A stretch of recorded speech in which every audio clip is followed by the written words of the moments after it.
My name is Lorraine Atwood, and I'm 31 years old. 3 days ago, my parents changed the locks while I was at work. My mother's text was 12 words long. We sold the house. Find a shelter. Don't make a scene. 9 years of paying $1,850 a month, nearly $200,000 total, and my reward was 2 nights sleeping in my Honda Civic at a Walmart parking lot. But here's what they didn't know. I had already signed the purchase agreement for that exact house 3 weeks earlier. And when the police arrived on closing day to enforce the handover, my mother screamed when she saw who the new owner was. Before we dive in, please take a moment to like and subscribe, but only if you truly enjoy this story. Let me know in the comments where you're watching from and what time it is there. This is how it all began. The house at 1847 Maple Grove Drive in Sacramento had been my home since I was 14 years old. A 4-bedroom colonial with a wraparound porch and a backyard maple tree that turned gold every October. My parents bought it in 2007 for $289,000, back when the market was still reasonable and my father's electrician salary could stretch that far. I started contributing to the household the month I turned 22, right after I landed my first job as a junior appraiser at Harrington and Cole Real Estate. $1,200 a month at first, what my parents called fair rent, for an adult child living under their roof. By the time I turned 27 and got promoted to full appraiser, that number climbed to $1,850. I kept a small notebook in my nightstand drawer, navy blue, spiral bound, nothing fancy. Every month, I recorded the date, the amount, and my running total. As of July 2024, that number read $190,800. My parents never asked me to sign a lease, never gave me a receipt, but they made a promise, spoken across the dinner table one Thanksgiving when I was 24, with my grandmother as witness. "You keep contributing like this," my mother had said, spooning gravy onto her plate, "and this house will be yours when we retire. It's only fair." My grandmother nodded approvingly. My father said nothing, which I took as agreement. I never asked for that promise in writing. I trusted them. They were my parents. That was my first mistake. What I didn't realize then was that my name had never appeared on the deed of trust. Nearly $200,000. And legally, I had no more claim to that house than a stranger walking down the street. My brother Derek was 3 years younger than me, and somehow that age gap had calcified into a permanent hierarchy where he remained the baby who needed protecting, and I remained the responsible one who could handle anything. Derek worked as a sales associate at Sunrise Motors, a used car dealership off Watt Avenue. His annual salary hovered around $52,000, $26,000 less than my 78. Yet when he decided to buy a townhouse with his wife Megan in 2022, my parents handed him $35,000 for the down payment. A gift, not a loan. "Derek has a family to support," my mother explained when I asked about it. "You're on your own. You don't have the same expenses." I had been paying them $1,850 a month for 5 years at that point. But apparently, that didn't count as an expense. The favoritism showed in smaller ways, too. At Christmas dinner 2023, Derek announced that Megan was pregnant with their second child. My mother burst into tears of joy, clutching Derek's hands across the table like he'd just announced he'd cured cancer. Then she turned to me. "And what about you, Lorraine? Anyone special yet?" I was 30 years old. I had a career, a retirement account, and a credit score of 791. But in my mother's eyes, I was still incomplete. A 31-year-old woman without a husband or children, living in her childhood bedroom like a permanent guest. "Lorraine likes it here with us," I once overheard her telling our neighbor Mrs. Henderson. "She's comfortable. Some people just aren't meant for marriage." My contributions were obligations. Derek's needs were investments. And somehow, I kept believing that the promise about the house would make it all worthwhile. The first sign that something was wrong came in mid-July 2024. I noticed it on a Tuesday evening when I came home from work. My parents were sitting at the kitchen table, voices low, heads bent together over what looked like paperwork. The moment I walked in, they went silent. My mother slid the papers under a magazine. "Just bills," she said, not meeting my eyes. "Nothing interesting." Over the next 2 weeks, the strange behavior continued. My mother started decluttering with unusual intensity, boxing up old books, donating clothes to Goodwill, clearing out the garage. When I offered to help, she waved me off. "Just making space," she said. "The house feels cluttered." Then, on Saturday, July 20th, I came home from running errands and spotted an unfamiliar car parked in front of our house. A silver sedan with a magnetic sign on the door, Crestview Realty. My stomach tightened. "Who was that?" I asked my mother when I found her in the kitchen. She didn't look up from the vegetables she was chopping. "Friend of the Hendersons, just visiting." But Mrs. Henderson lived 3 houses down, and I'd never seen her associate with anyone from a real estate agency. That night, after my parents went to bed, I sat on the edge of my mattress and stared at my laptop screen. My fingers hovered over the keyboard. I had access to the MLS, the multiple listing service that real estate professionals use to track properties. It was part of my job as an appraiser. I'd never once thought to search my own address. I typed in 1847 Maple Grove Drive and pressed enter. The page loaded. My breath caught, and everything I thought I knew about my family shattered in an instant.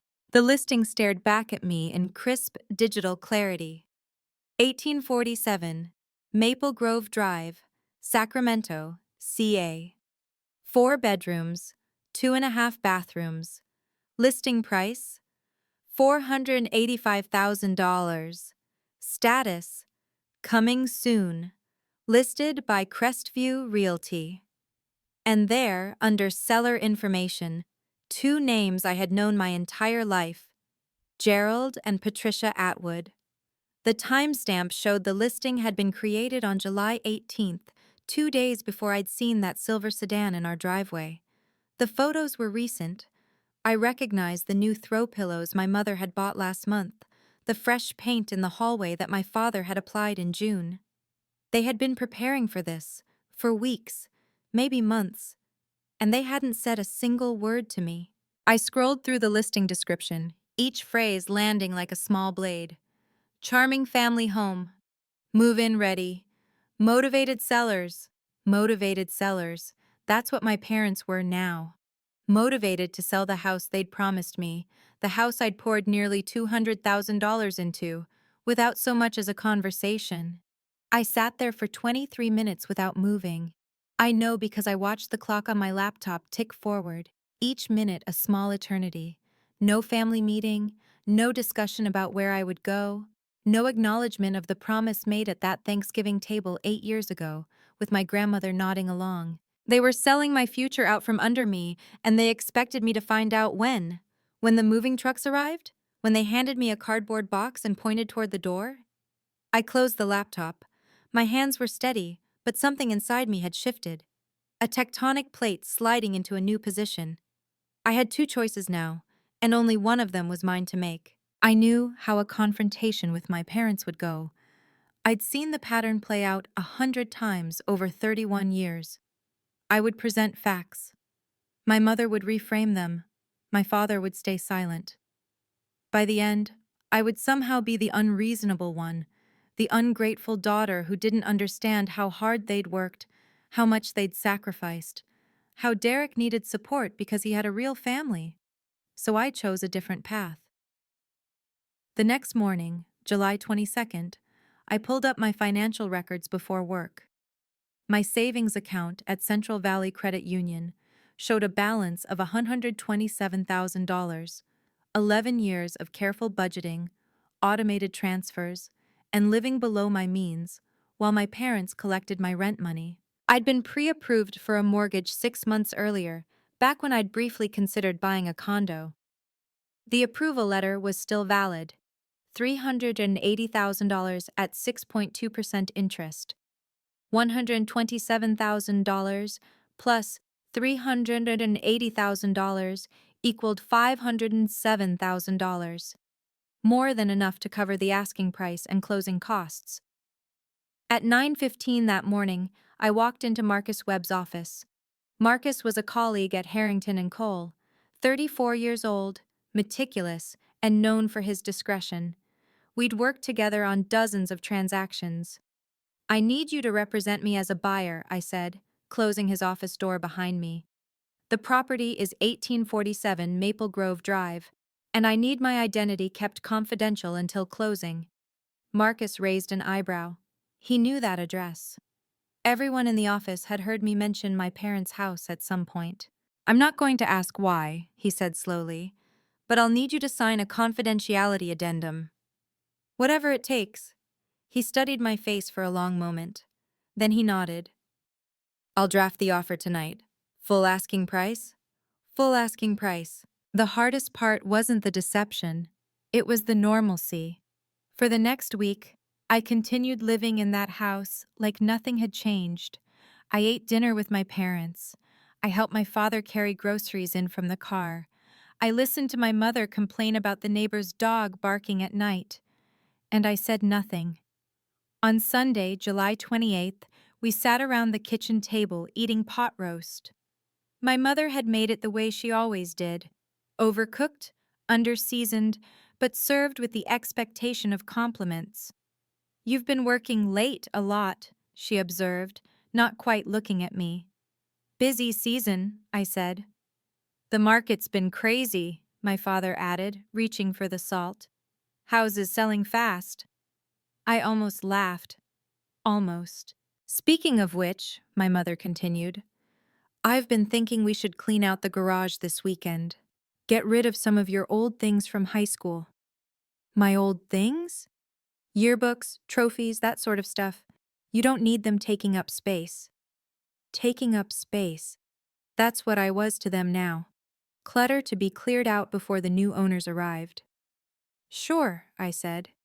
"Whatever you need." My mother smiled, satisfied. My father kept his eyes on his plate. Later that night, I heard them talking in their bedroom. The walls in that house had always been thin, something I'd learned as a teenager, something they'd apparently forgotten. "The offer came in today," my mother said. "Full asking price. Some woman named L. Atwood. Must be a coincidence." "Common enough name," my father replied. "Should close by mid-August. Then we can move to Elk Grove, be closer to Derek and the grandchildren." Closer to Derek. Of course. I lay in my bed staring at the ceiling and waited. On August 1st, my parents accepted the offer. I know the exact moment because I received a notification from Marcus at 2:47 p.m. while I was conducting an appraisal on the other side of town. "Offer accepted. Sellers signed. Escrow opens tomorrow." The sellers, my parents, they had just agreed to sell me their house for $485,000, and they had no idea who was on the other end of that transaction. That evening, I watched my mother hum to herself while washing dishes. She seemed lighter somehow, almost cheerful. My father sat in his recliner, watching a baseball game, occasionally glancing toward the kitchen with something that might have been relief. They thought they were free. Free of the house, free of the mortgage, free of me. "Good news today," my mother announced during a commercial break. "The house sale is moving forward. We should be able to close by mid-August." I looked up from the book I was pretending to read. That's fast. The buyer was very motivated, paid full asking price, no contingencies. She dried her hands on a dish towel. "We're thinking of moving to Elk Grove. There's a nice condo complex near Derek's place." "What about me?" The question hung in the air. My mother's expression flickered, annoyance, then something she rearranged into concern. "Lorraine, you're 31 years old. It's time you found your own place. This will be good for you. I've been paying rent here for 9 years, and we appreciate that. But rent isn't ownership, sweetheart." She folded the towel with precise movements. "You'll figure something out. You always do." You always do. The mantra of every parent who had never bothered to help. I returned to my book and said nothing else. On August 10th, I sat in the conference room at Reeves & Associates, a law firm on J Street that specialized in real estate transactions.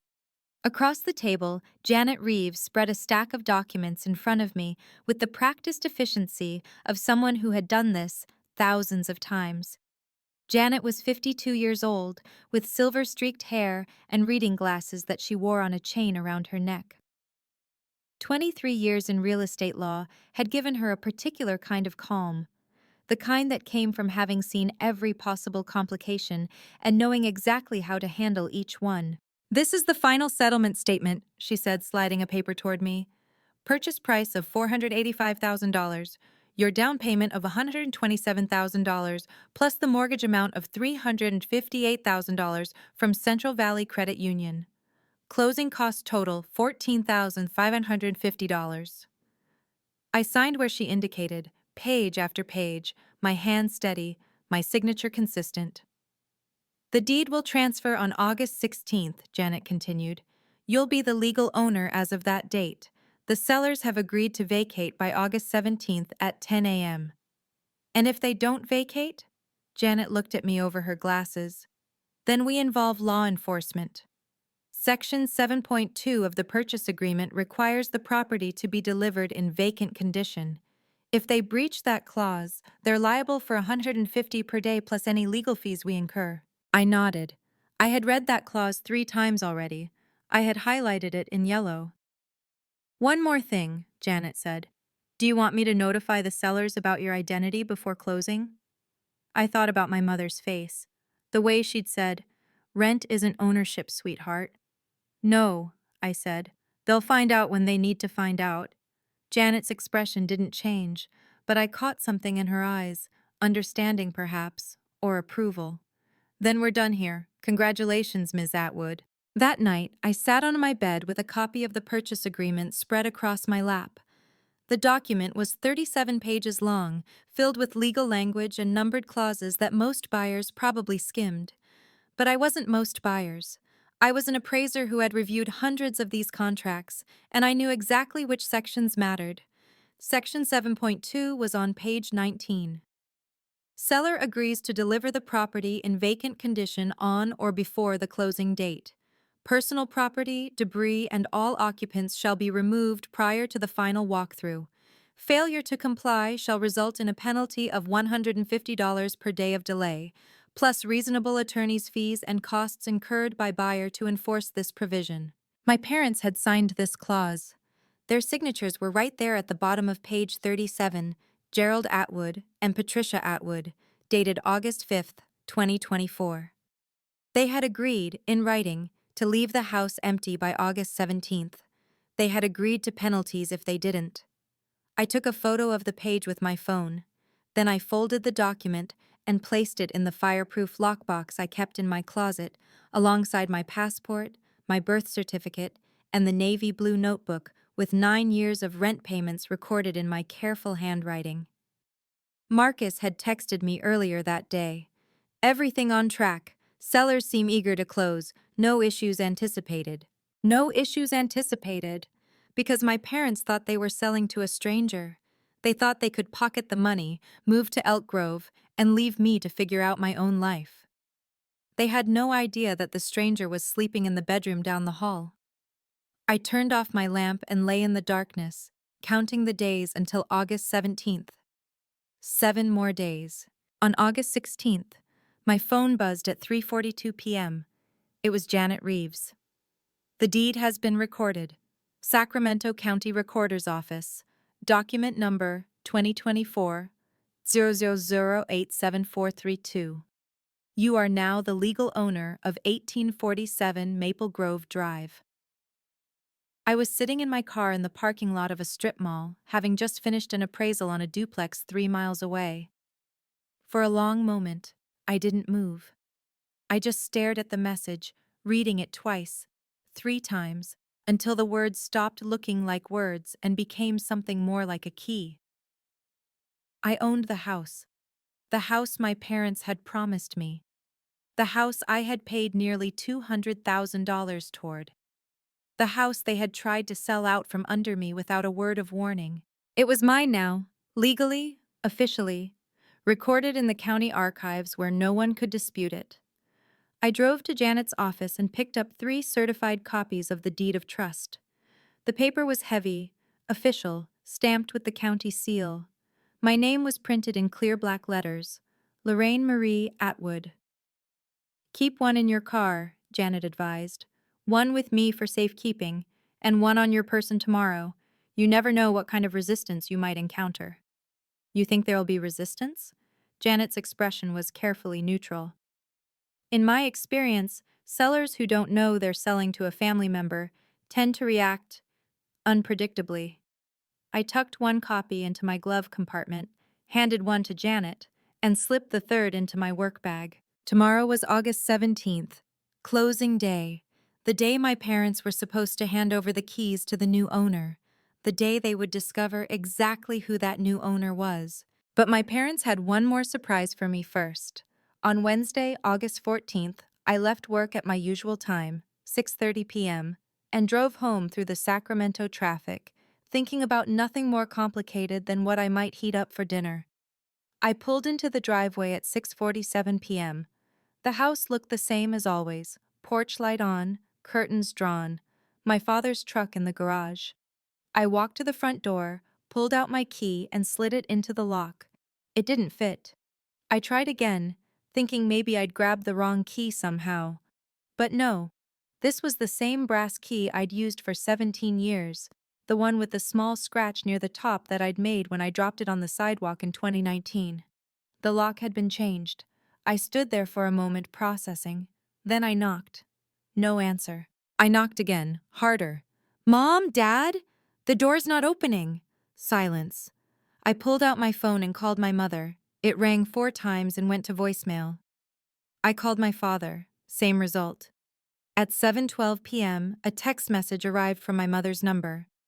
"We sold the house. Find a shelter. Don't make a scene." 12 words.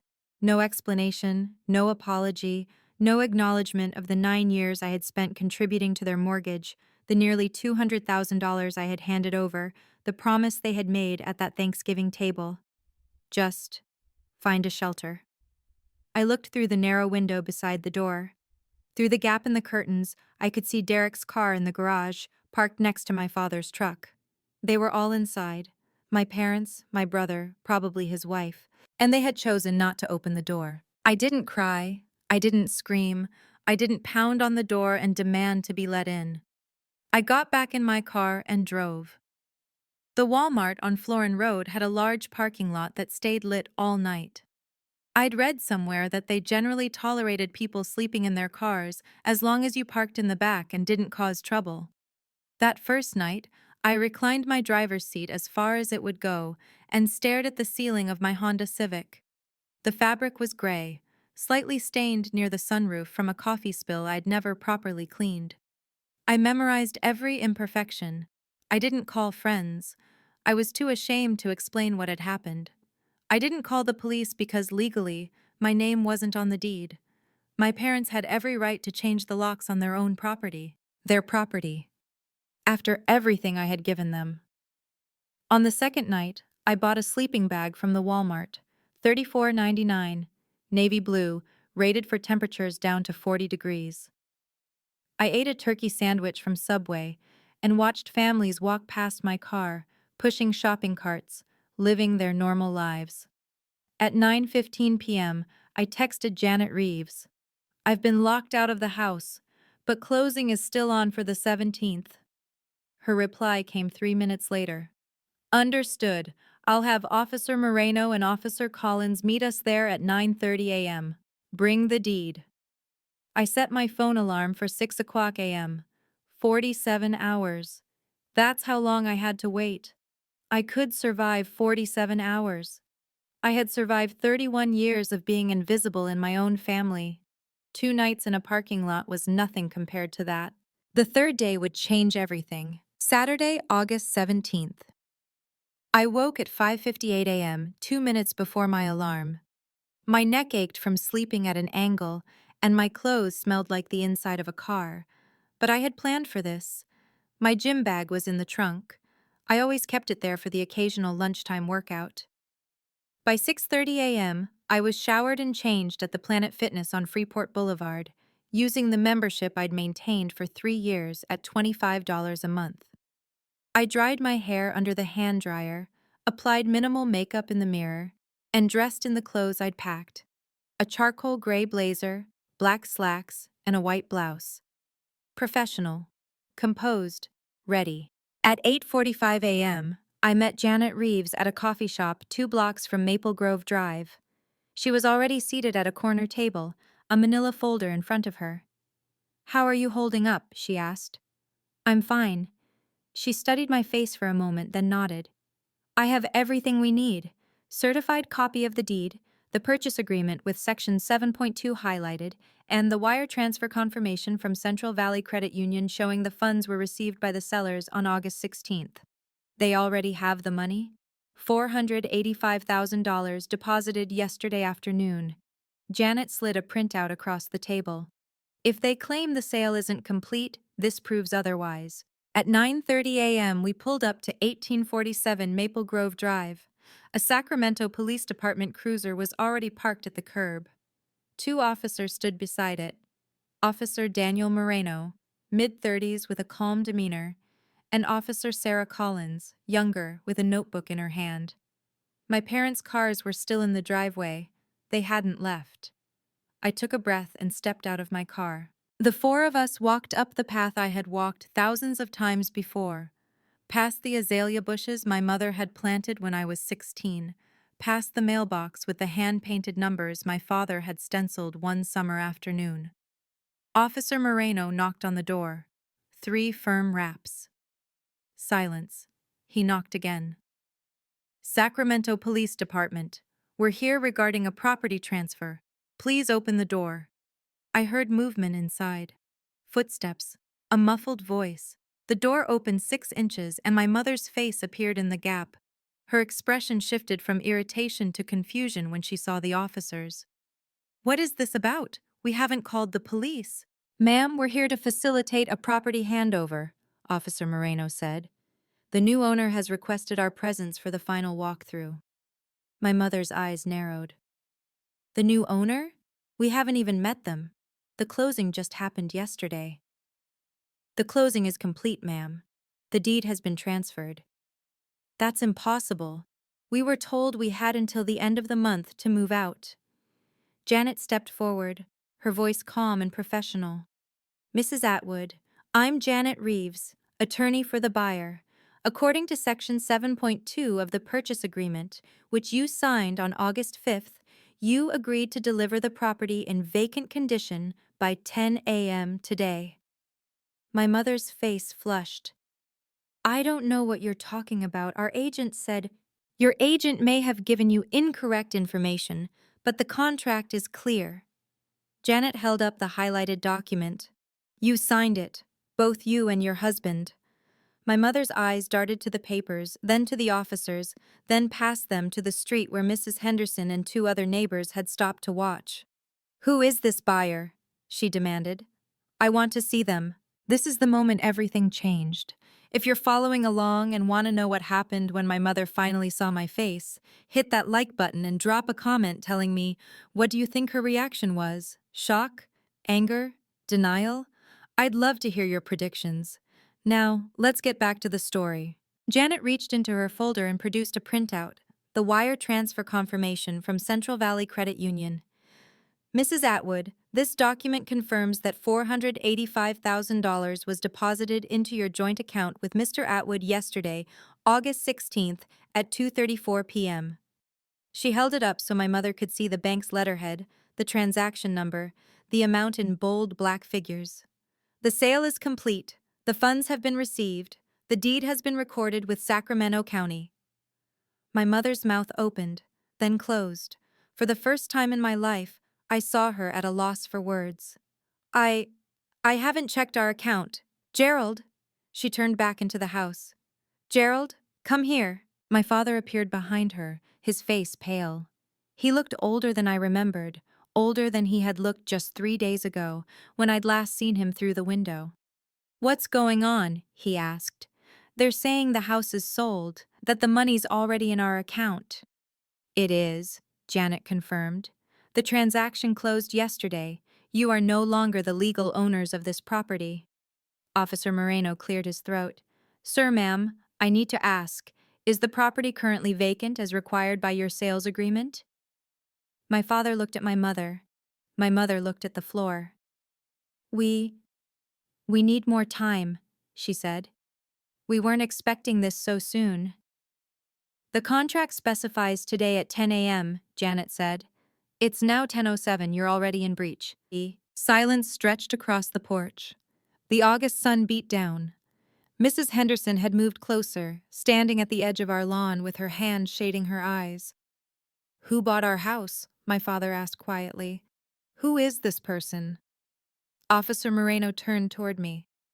The owner is present. Would you like to step forward? I stepped forward. For a moment, neither of my parents seemed to recognize me. Maybe it was the blazer, the professional posture, the context that didn't match their expectations. Their daughter was supposed to be the quiet one, the compliant one, the one who paid rent and asked for nothing. Not the one standing beside a lawyer and two police officers with a deed of trust in her hand. Then my mother's eyes focused. Her face went through a rapid series of transformations: confusion, recognition, disbelief, and finally something that looked almost like horror. Lorraine? The name came out as a scream.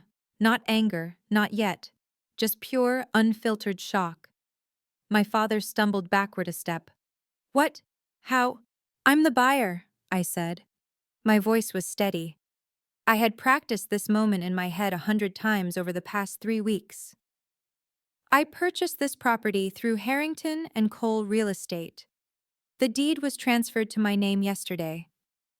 I held up the certified copy. My name was right there in black and white. Lorraine Marie Atwood. That's impossible, my mother whispered. You can't afford. You don't have. I have $127,000 in savings and a pre-approved mortgage for $380,000. I've been working as a real estate appraiser for 11 years. I kept my tone neutral, factual. You listed the house for $485,000. I paid full asking price. By now, at least 7 or 8 neighbors had gathered on the sidewalk. I could see Mrs. Henderson conferring with Mr. Patterson from across the street. The Delgado family had come out onto their porch. This was the audience my mother had always cared about most. The neighbors, the community, the people whose opinions she valued more than her own daughter's. You told me to find a shelter, I said.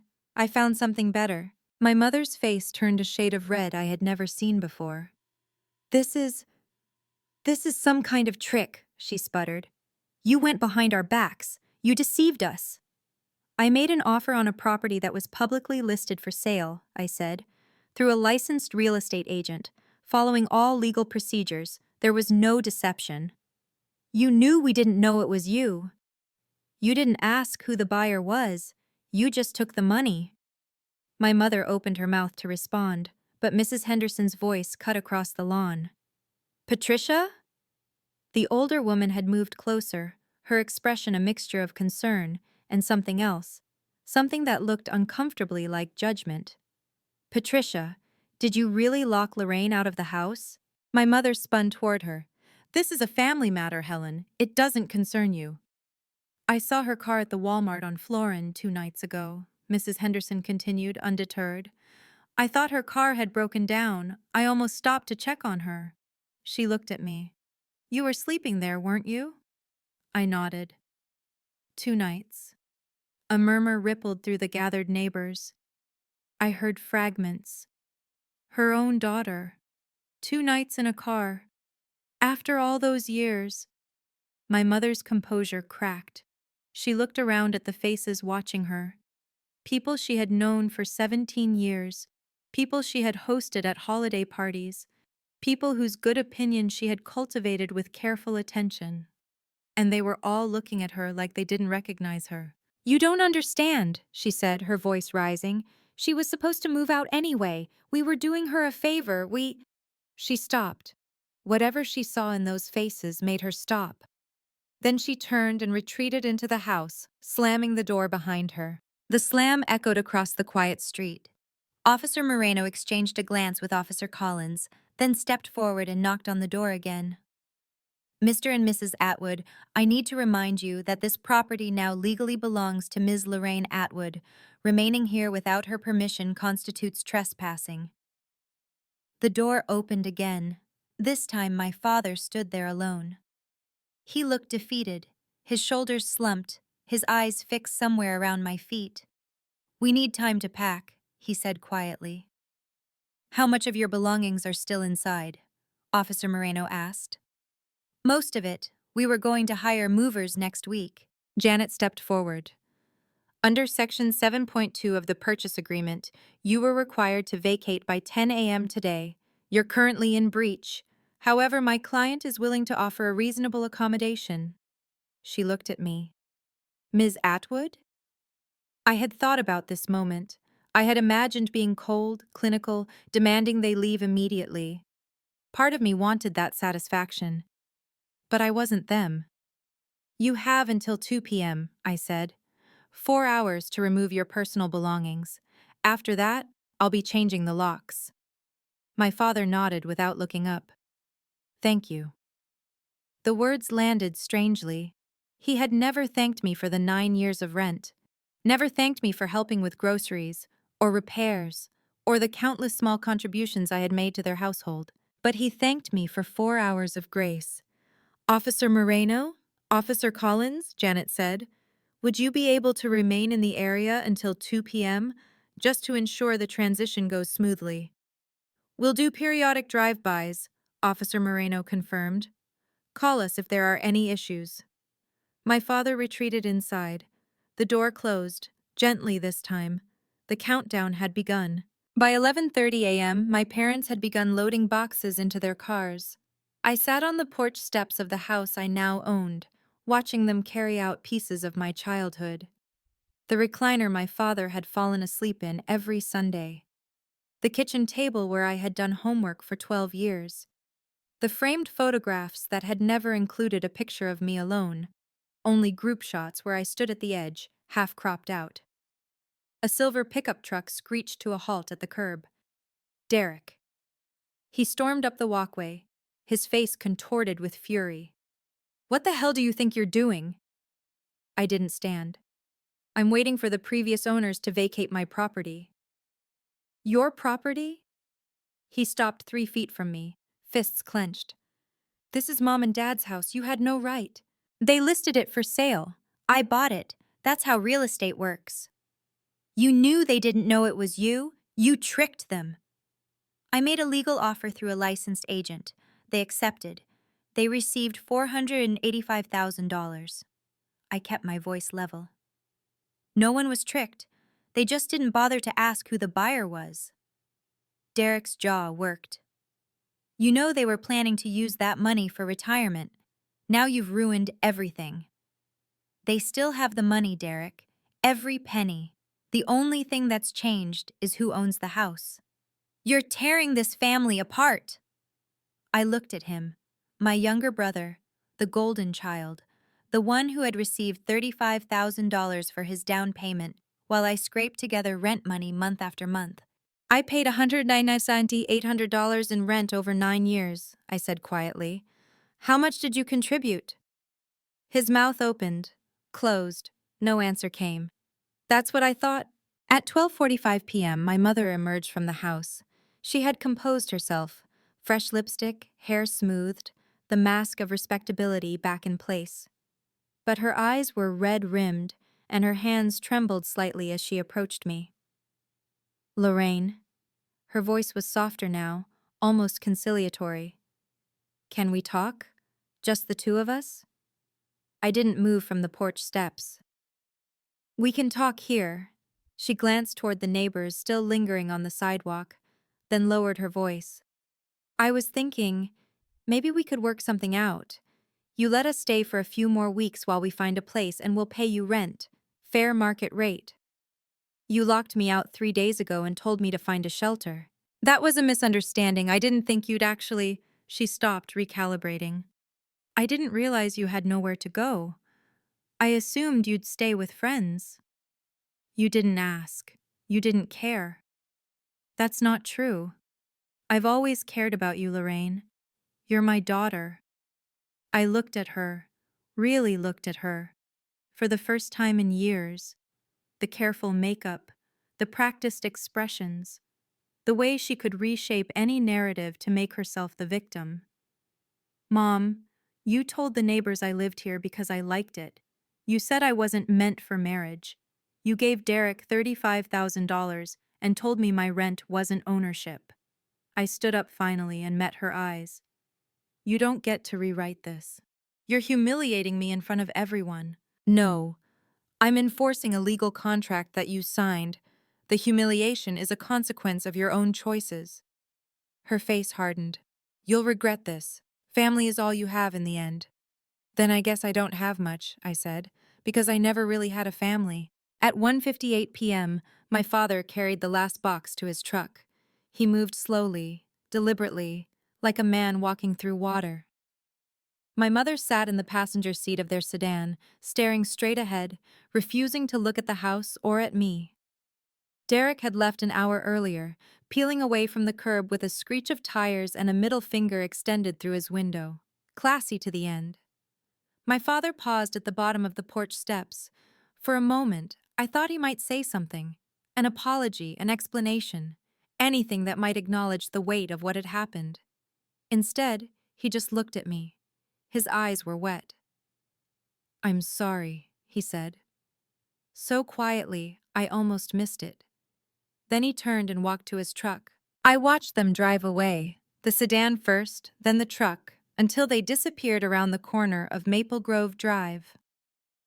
17 years of living in this neighborhood, and they left without a single goodbye to the neighbors who had gathered to witness their departure. Officer Moreno's cruiser rolled past. He gave me a brief nod through the window. Janet Reeves appeared at my side. The property is officially yours. I'll have my office send over the final documentation on Monday. Thank you, Janet, for everything. She smiled, the first real smile I'd seen from her. You handled that with remarkable composure. Most people in your situation would have been screaming. Screaming doesn't change anything. Facts do. She nodded approvingly, then headed to her car. I stood alone on the porch of my house, the house I had grown up in, the house I had paid for twice over, once in rent, once in purchase price. I pulled out my new key and unlocked the door. The house was empty, silent. Mine. This was the moment I had waited 9 years for. But the story doesn't end here. If you want to know what happened to my parents after that day, and whether I ever forgave them, keep watching. Don't forget to subscribe and hit the notification bell so you won't miss what comes next. Now let me tell you about the aftermath. News travels fast in a neighborhood like Maple Grove. By Monday morning, the story had spread to every household within a 3-block radius. Mrs. Henderson, it turned out, was the primary source. She had witnessed the entire confrontation from start to finish and had no qualms about sharing every detail. I know this because I saw the Facebook post. The Maple Grove Neighbors group had 4,200 members, and someone had started a thread titled, "Does anyone know what happened at the Atwood house on Saturday?" Within 24 hours, there were 47 comments. I heard the daughter bought the house out from under them. Can you imagine? Patricia always talked about how Lorraine was comfortable living at home. Guess she wasn't as comfortable as Patricia thought. I saw Lorraine shoveling snow for the elderly residents every winter. She helped me carry groceries once when my back was out. She's a good person. My wife said Patricia hasn't been to the morning walking group since Saturday. Wonder why? The comment that stood out most came from someone named Robert Delgado. I've lived next to the Atwoods for 12 years. Lorraine paid rent every month and helped with every household project. Derek got a $35K gift for his down payment. But sure, Lorraine was the selfish one. I didn't respond to any of the comments. I didn't need to. The court of public opinion had already rendered its verdict. My mother, who had spent 17 years cultivating her reputation as a devoted mother and upstanding neighbor, now found herself the subject of whispered conversations at the grocery store and awkward silences at the mailbox. She had always cared more about what the neighbors thought than what I felt. Now she was learning what that felt like from the other side. My parents moved to Elk Grove, just as they had planned, but not to the condo they had originally wanted. The real estate market had shifted in the weeks since they'd first started looking. Prices had climbed 12%, and the two-bedroom unit they'd had their eye on was now $15,000 out of reach. They ended up renting instead. A two-bedroom apartment in a complex called Willow Creek Gardens, $2,100 a month. They paid the first year up front from the house sale proceeds, but even then the math was tighter than they'd expected. I learned all of this from Derek, of all people. He called me 2 weeks after the handover, his voice subdued. "They're asking me for money." "How much?" "15,000, for a down payment on a condo. They said they're short."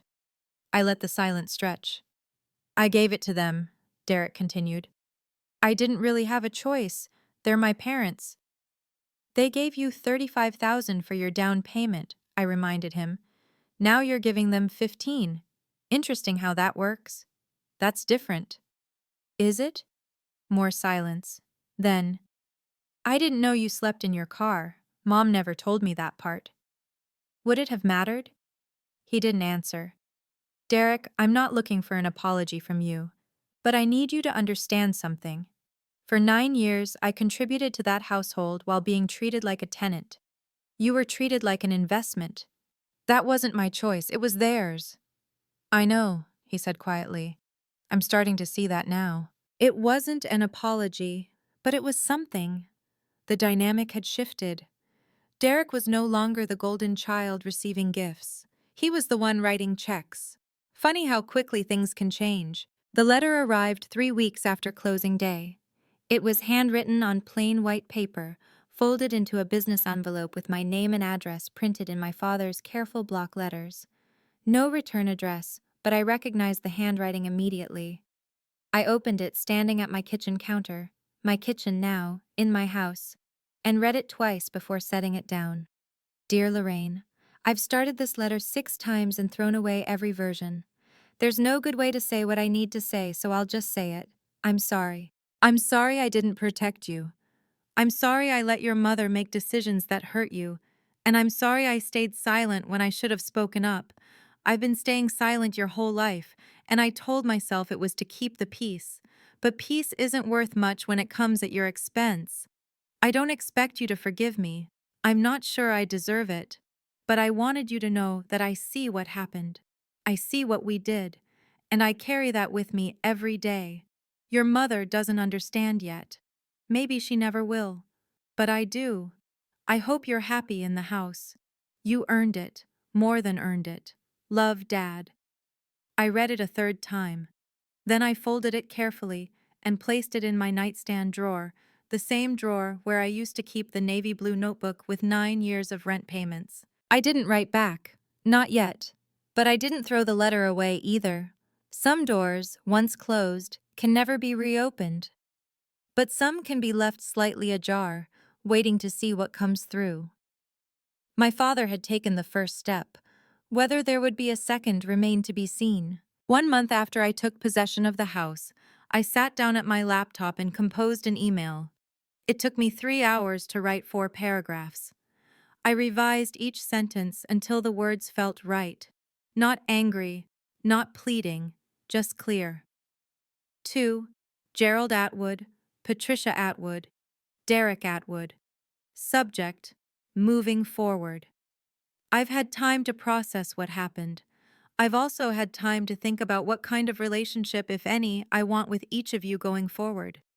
I'm not cutting ties completely, but I am establishing boundaries.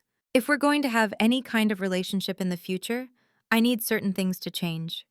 I need acknowledgement, not excuses, not explanations, but genuine acknowledgement of how I was treated. From Mom specifically, I need an apology. Not for selling the house, but for the years of being dismissed, compared unfavorably to Derek, and treated as though my contributions were obligations, while his needs were investments. Until that happens, I will not be attending family gatherings. I will not be available for holiday dinners or birthday celebrations. I will respond to direct communication, but I will not pretend that everything is fine when it isn't. This isn't punishment, it's self-preservation. I spent 31 years trying to earn a place in this family. I'm done trying. If you want me in your lives, you'll need to show me that I matter. Not with words, with actions. Lorraine. I hit send before I could second guess myself. My father replied within an hour. I understand. I love you.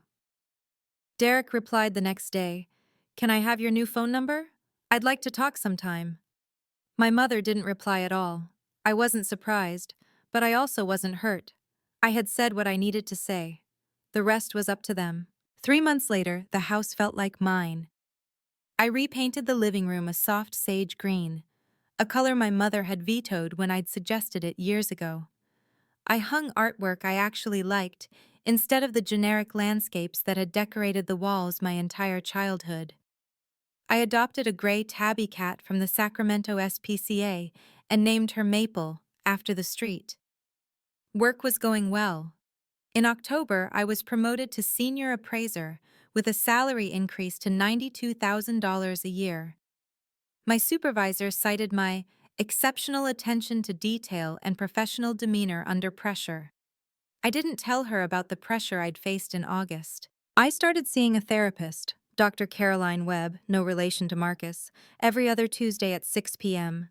$150 per session, 70% covered by insurance.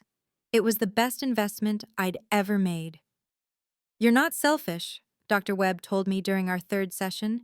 You were trained to believe that advocating for yourself was selfish. There's a difference. It still feels strange, I admitted, putting myself first. That's because you spent 31 years putting everyone else first. It takes time to recalibrate. She was right. It did take time, but slowly I was learning. I learned to say no without explaining myself. I learned to make decisions based on what I wanted, not what would cause the least conflict. I learned that boundaries weren't walls, they were doors that I controlled. Derek and I had coffee once, in early November.